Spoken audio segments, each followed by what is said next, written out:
What up, what up, what up? Welcome back to Lockdown Universe, home of the bizarre, peculiar, and unheard of stories of UFO legend and paranormal lore. Welcome back, welcome back. Happy to be back. Hopefully you guys are doing excellent and taking care of yourselves. Yes, we have Mr. Alien here today. So, today we're going to talk about a very fascinating topic, one that really bends your mind, one that really is going to make you think about your life and how you live it and how you might live it if you lived longer. Today, we came across a really interesting alien species. Okay, Randy Cramer talks about the Randy Cramer, who's part of the Cosmic Disclosure show on Gaia. He talks about the two most influential alien species that benefit humanity.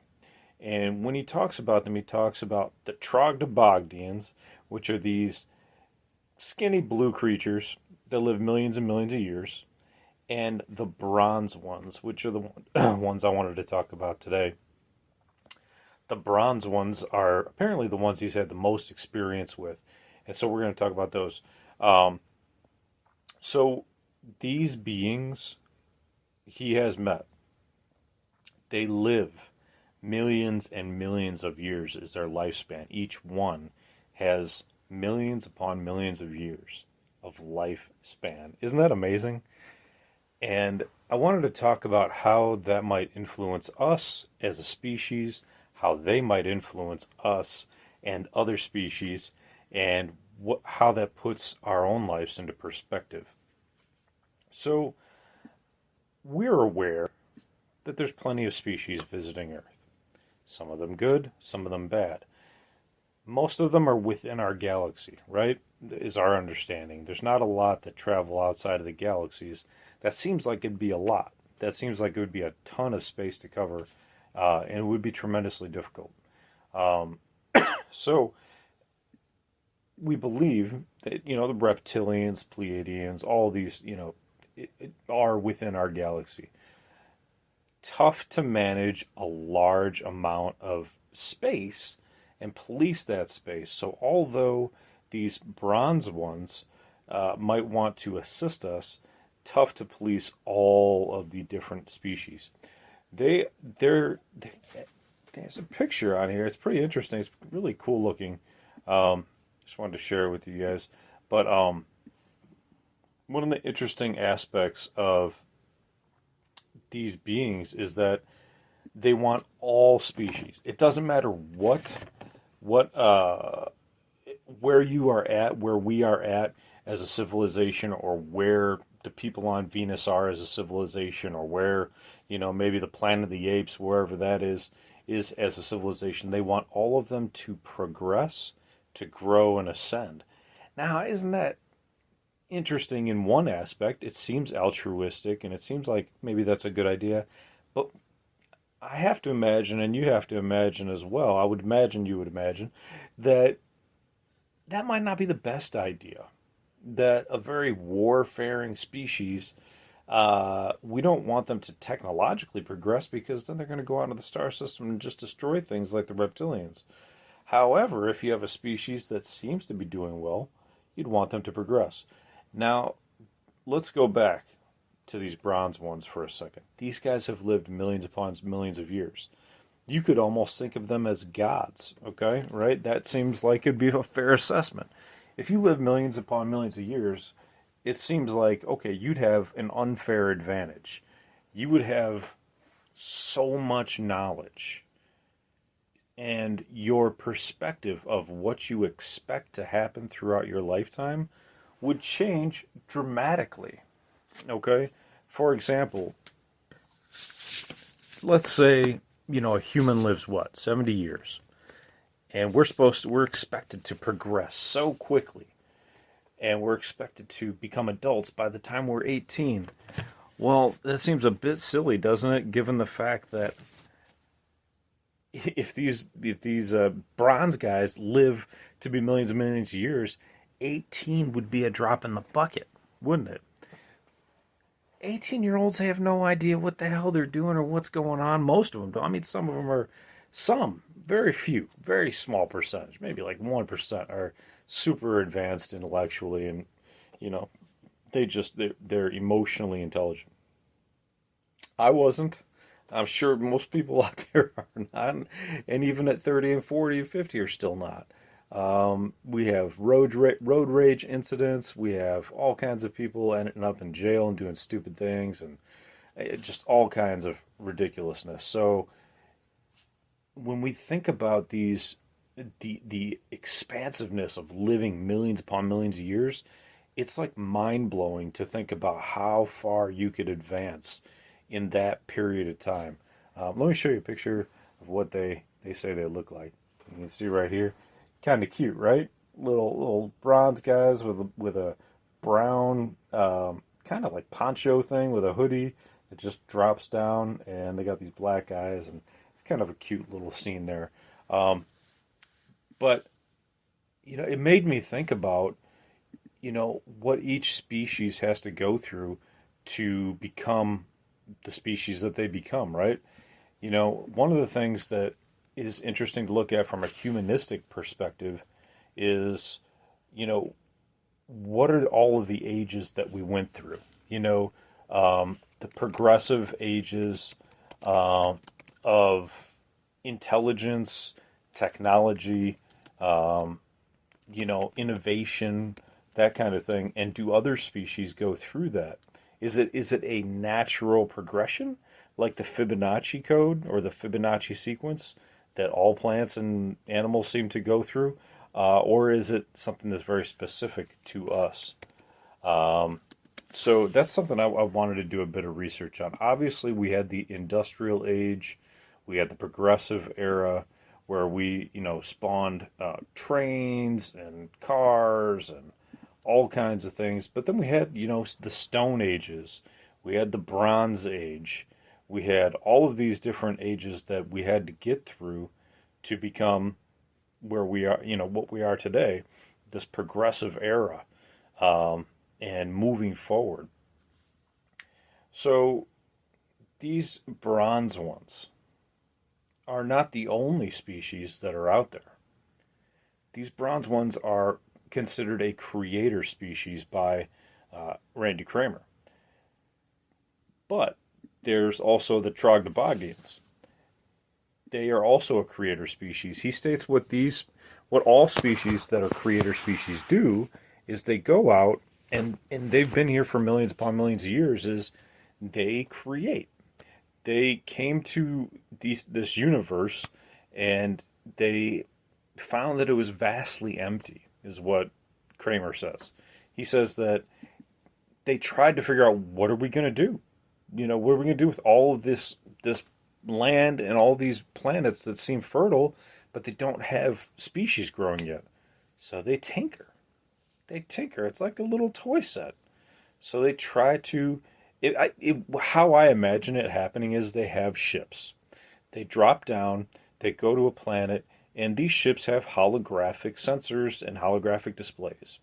And what they can do is they can send down little drones and have them implant little, seeds of fruit, vegetables, maybe, drop a couple microbes down there of a small-celled organism and see if it grows. And they watch it on their beautiful, panoramic holographic display, and each little chemical and each little interaction with the world that it's on gets analyzed. And he states, they review how much carbon does this planet need to sustain life?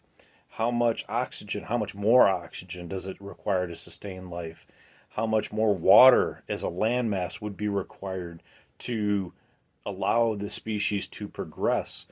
And I find these exopolitics completely mind-blowing and spellbinding, because it would take a significant amount of data, it would take a significant length of time, and study time to do this. A lot of times when we look at studies that are done on the planet, like how long are the penguins going to live, or whatever the case is, or how long until all the ice in the South and North Pole melt, they take millions upon millions of dollars and time.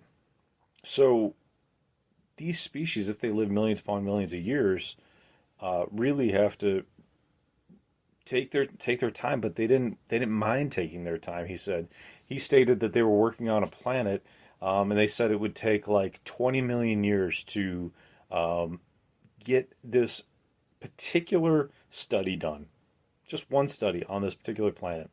And he was like, "Oh my God, that would take forever." And he said, "Yeah, but we're 18 million years into it. We only have 2 million left." And they were super excited about it because for them, time doesn't really matter that much. And it makes me think about, like our soul, and like, when we pass on, time doesn't really exist in the next realm. So the amount of information that you can gather in millions of years of living is really, really fascinating. Um, there was actually this video, and I'll just kind of do a sidebar here. There was this video on TikTok that followed a man. It was a fictional story, but it was kind of like a story. It was a story about a man who found out he could never die, and so he found this out and kind of like aged up until 30 and then stopped. And they followed what his path would be. You know, he would eventually find out that, he would never die. He was like kind of invincible as well. And as the years went on, as the hundreds of years went on, he sat down for like, I don't know, 100 years to watch everything that was on Netflix and to gather all the information that he could about that time period. And then the internet came out, and that took, another 100 years to gather all the information about the entire world. And then he sat down and absorbed that. And then he was found out, and he was taken and put into, a prison camp where they studied him and tried to gather all the information that they could about him. And isn't that interesting? And he didn't even become president. He just tried to learn as much as he possibly could, and then got imprisoned. Then he got out, and then he did eventually run for president and try to heal the planet. But I gotta wonder if the United States was able to get their hands on one of these these bronze ones. Of course, all they would do is try to study them, keep them in a bunker, and study them. Now, the bronze ones probably get out. They probably have so high of a telepathic, telekinetic uh, capability that they could probably just, mind force their way out. They could say, "Hey, you're going to give me your keys, unlock the door, and you're going to allow me to walk out." I can't imagine that something millions upon millions and millions of years old would, succumb to something that's like 40 years old. Doesn't really make sense. Cramer also stated that these beings, don't have names. They don't have names. They don't go by names. So it's not really something that they're worried about. He stated that we can call them whatever we want to call them, but they don't care. What they do and how they go about their day, they don't have names for that either. They evolved past the need for language. Obviously, most species are telepathic, but these species are almost like a light species. I mean, they are still physical, but they've kind of evolved past the need for almost communication with the lower level, like us guys. They don't need to communicate with us. We're babies. How do you communicate with a baby? You talk to it like it's a little baby, but how the hell can a million upon millions year old species communicate with a species like humans? It's like us going into, the primate kingdom and communicating with, the gorillas and monkeys. We can do sign language sometimes. We could teach them sign language, but they're never going to be able to speak our language. They're never going to be able to, communicate with us at the same level. And that might seem, whatever you want to call it, uh, cocky or whatever, but that's not what I'm going for. I mean, it's not my intention. My intention is just to try to put things in perspective, is that, something that's evolved that far is never going to be on the same plane. He talked about how Again, they wanted to allow us all to progress, but you have to wonder, right? It's like any species, and it's even like humanity in and of itself.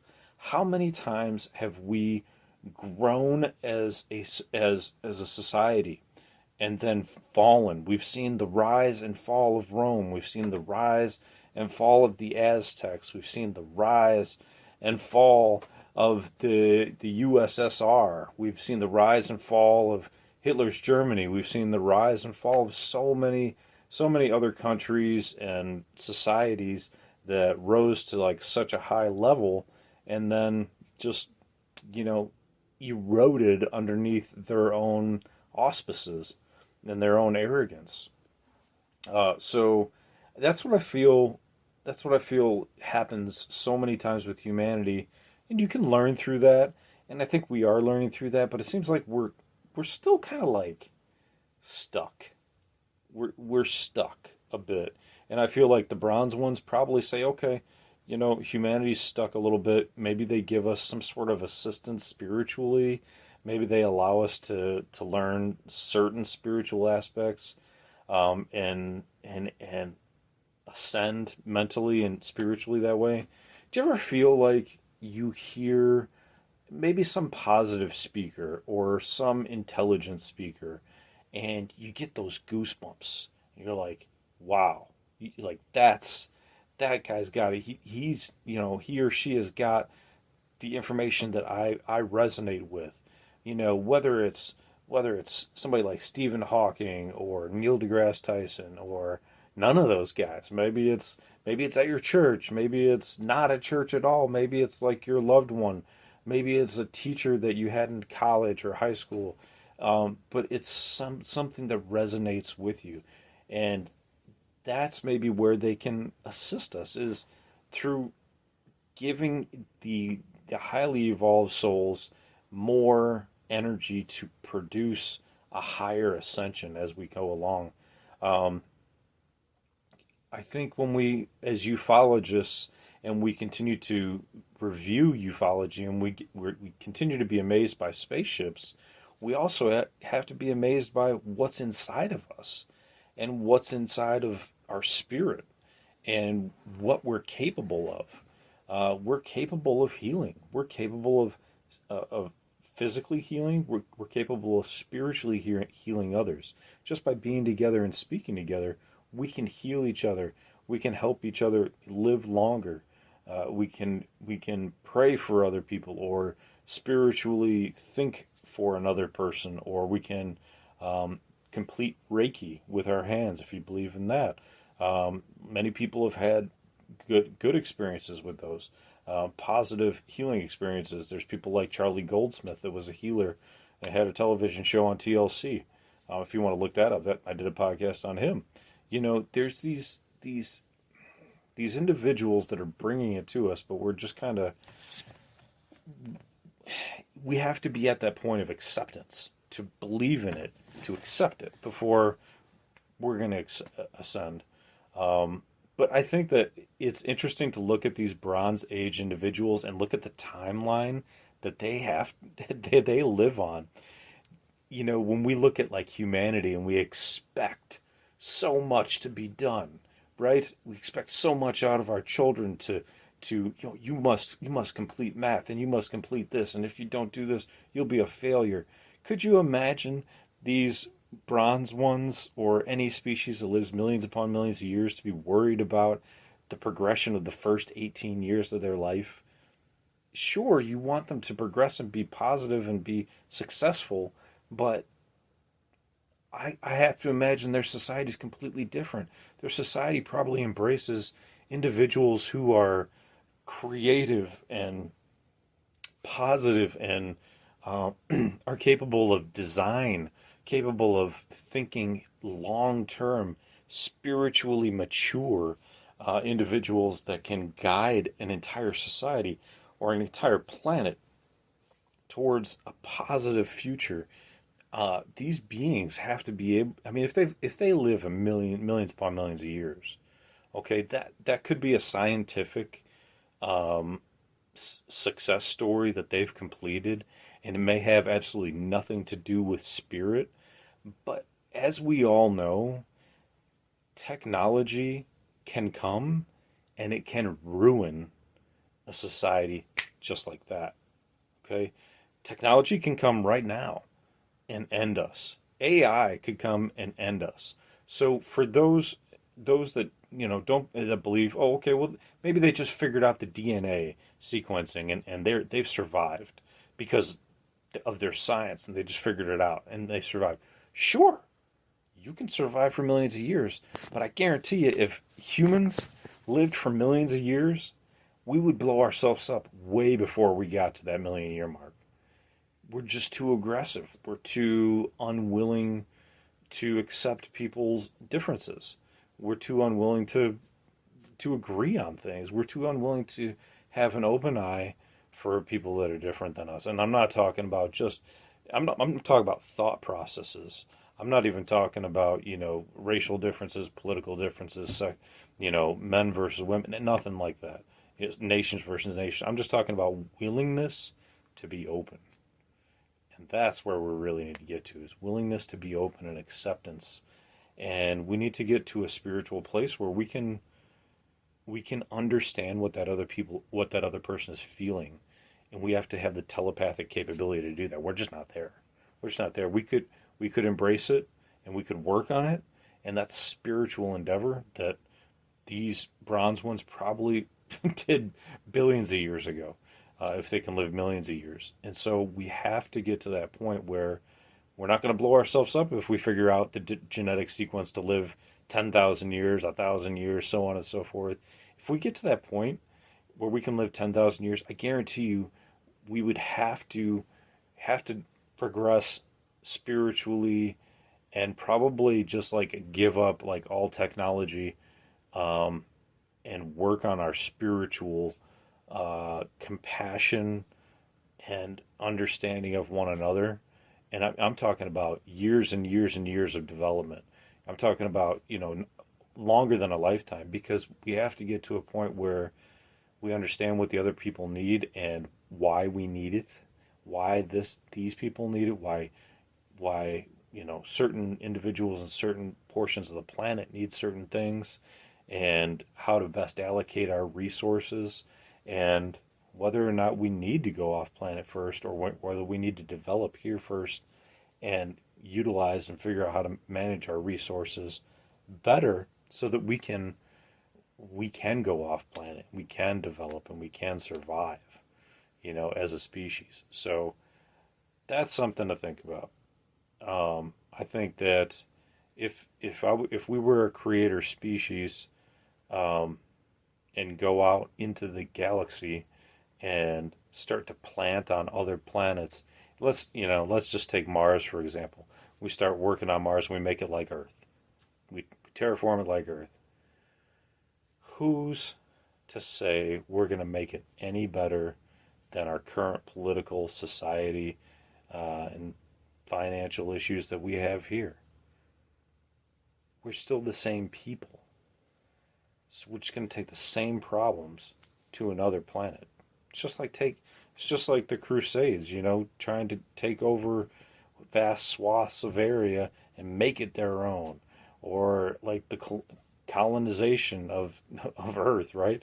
With the Europeans and the British, trying to colonize everything.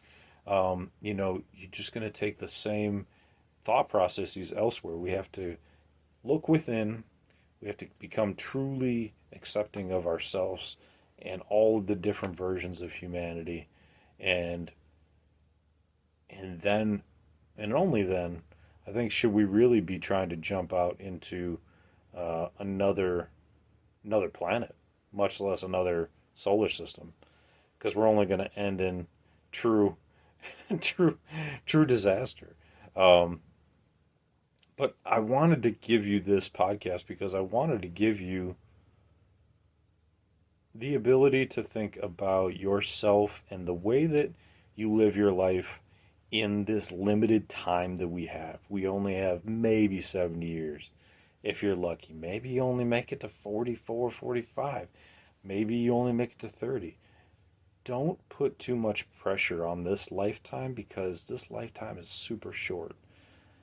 If you had a million year lifetime, okay, maybe you got some time to, work on things. But here, we're only here for a short time. Don't put too much pressure on yourselves. Now, if you become a bronze one in the next lifetime, and you want to work on things, and you have a million years, and you might be able to be a little bit tougher on yourself. Have compassion for yourself. Have compassion for others. Have empathy for yourself. Be your own best friend. Tell yourself positive things so that you can become the best version of you, so that you can bring that best version of yourself to the rest of the world, and the rest of the world can then become the best versions of themselves, with you being the best version of you. I'm going to leave the podcast for now. I think that's a good place to end it. I think it's a great topic to think about, just on a sheer humanity existential thought of becoming or being a bronze one, and the fact that we are not. So I hope you guys enjoyed this podcast. Whether you believe it's true or not, it's still interesting to contemplate. And I hope you guys are taking care of yourself spiritually. That's something to really think about. What are you doing to help yourself? And I don't mean that in a negative way. Hey, watch something positive. Watch something that's going to help you grow. It doesn't have to be religious. It can be, how can I be a better parent? How can I be a better sister? How can I be a better brother, father, mother? Or how can I just be a better me? And write down what that looks like. That's ascension. That's discovery. And it doesn't have to be anything major. We don't have a lot of time, so don't worry about making it something major. Work on the small things, and then you can work on the larger things. Take care of your physical health as best as you can. I know as we get older, it's harder and harder, but work on physical, get out, get some exercise, and continue to follow those hobbies and goals and dreams. Those are going to help you grow. They're going to help you grow. And as always, continue to question the universe around you. Until next time, guys, take care of yourselves. Go like, follow, subscribe, and I love you guys. Take care. Lockdown Universe out.